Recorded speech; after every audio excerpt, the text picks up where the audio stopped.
નમસ્તે મિત્રો, કહેવતોમાં પ્રાચીન બુદ્ધિ અને જીવનની સમજ છુપાયેલી છે, જે આજના આધુનિક જીવનમાં પણ કામ આવે છે. આજે આપણે એક બહુ જ રસપ્રદ કહેવત સમજીએ.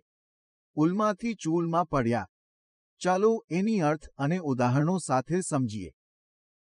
શાબ્દિક અર્થ: ઉલ એટલે નાની મુશ્કેલી અને ચૂલ એટલે મોટી મુશ્કેલી. આ કહેવતનો અર્થ એ છે કે કોઈ વ્યક્તિ એક સમસ્યા ટાળવા પ્રયત્ન કરે, પણ એ પ્રયત્ન એને વધુ મોટી સમસ્યામાં નાખે. ગુજરાતીઓ આ વાતને રમૂજી અંદાજમાં કહે છે, ઉલમાંથી ચૂલમાં પડ્યા. એક ઉદાહરણથી સમજીએ. ધારો કે તમે ટ્રાફિકથી બચવા માટે શોર્ટકટ લો. વિચાર કરો, આ રસ્તો ખાલી હશે. પણ ત્યાં ખાડા, પાણી ભરાયેલું અને વધુ સમય બગડે. ટ્રાફિકથી બચવા ગયા, પણ વધુ મુશ્કેલીમાં ફસાયા.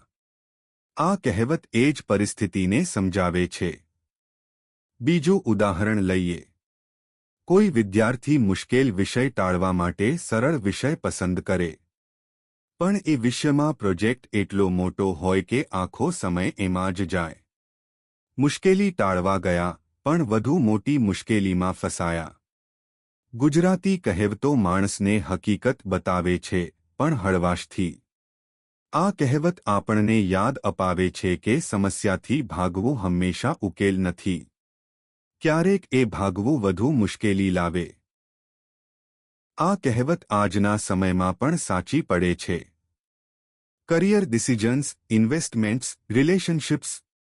ક્યારેક આપણે એક મુશ્કેલી ટાળવા પ્રયત્ન કરીએ, પણ એ પ્રયત્ન વધુ મોટી સમસ્યા લાવે. એટલે વિચારવું જરૂરી છે કે ઉકેલ ખરેખર ઉકેલ છે કે નવી મુશ્કેલી. In English, this idiom means out of the frying pan into the fire.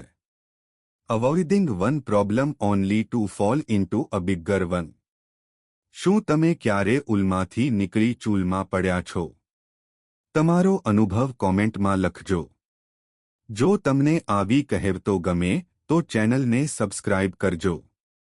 આભાર અને ફરી મળીએ આગલા વિડીયોમાં.